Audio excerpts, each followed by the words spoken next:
After Moshe approached Paro at the end of Parshat Shemot to say, to let my people go, that they can serve God in the desert, etc., etc., Paro says that you guys are really lazy and sounds like you could use some more work. So the workload increases, and now the Jewish people are upset with Moshe, and Moshe turns to God at the end of Parshat Shemot and says, why did you send me? This is a bad idea. I told you. And Parshat Vaera begins with God telling Moshe, here are the Arba Lishonot of Geulah, the 4 expressions of redemption. Go tell the Jewish people about the coming redemption and what's going to be. Vayidaber Moshe kein el bnei Yisrael, and Moshe communicated this to the Jewish people. V'lo shamu el Moshe, but they didn't listen to Moshe. Mikotza ruach u'me'avodah kasha. They didn't listen to Moshe because their spirit was crushed, and the difficult work that they had it didn't allow them to listen to Moshe. The question is, why did they really start tuning Moshe out? Is it just simply because the work was difficult? I mean, the work was always difficult. Maybe it got a little bit more complicated now. And why was their spirit crushed? Is that just simply the same reason as the avodah kasha, the difficult work? Is the difficult work the reason their spirit is crushed? Or is that a separate problem? So I want to take a look at a midrash that actually is found in Midrash Tanchuma Parshat Vaera, our Parsha, but relates to something that happened at the end of Parshat Shemot, which helps explain the beginning of Parshat Vaera. Confused? Don't worry, we're going to help make this all make sense. The story from last week that's relevant to this midrash, which is source 3 on the source sheet, if you want to click on that, is Vayitzav Paro bayom ahu et hanogusim ba'am ve'et shot rav le'mor. On the day that Moshe came to but to say, let the people go, Paro told his taskmasters and all the officers, stop giving the Jewish people straw for bricks. Let them go gather their own straw and make their own bricks, but make sure that the quota for the bricks doesn't change. Don't reduce the workload.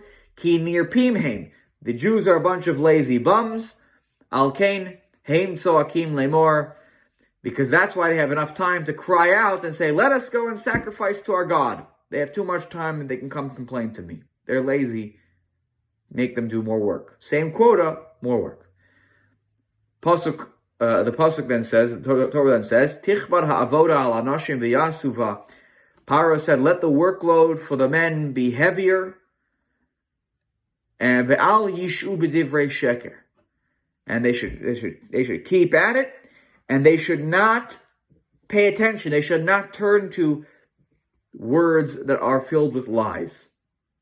And so Paro's men did exactly this, and this was the new reality for the Jewish people.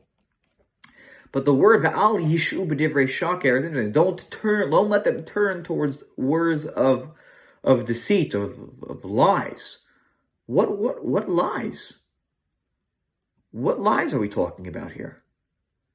Who is lying to anybody? What were the words that Paro was so concerned about that the Jewish people were hearing that he didn't want them to turn towards? So the Midrash tries to fill in the gap here. Tichbar ha'avoda v'chulei. Mahu v'al yishu. What is this don't turn towards? What do we learn from this language of don't turn towards? We could just say also like that, he doesn't want them to hear the lies. What is al yishu? Don't turn towards the lies. What do we learn? Shaya biyadan megilot. The Jewish people had scrolls, megilot, in their hands. Shahayu mishta'ashin, same sounding word. Yishu mishta'ashin, that's the connection here. They had scrolls in which they delighted in them. Mishabat l'Shabbat, every Shabbat in Egypt, because they had a little bit of time off, whether it was a literal Shabbat, like on Saturday, or it was whatever time they had off that they could have. Remember, Paro thinks they have enough time off to complain. So whatever time they had off the clock, they were delighting in particular scrolls, in which the scrolls said, Lomar Shakadosh Baruch Hu Goalan. The scrolls included in them that God is going to redeem them. And this is presumably what Moshe was communicating to them. Shabbos after Shabbos after Shabbos, since he got back to Egypt. God's going to save you. God's here for you, right? That's why he instilled hope in them. The Jewish people, when Moshe arrives and tells them what he knows, they are filled with hope. They think this is the end. Because what's he doing? In the moments of free time, he's gathering everybody together and giving them a beautiful drasha.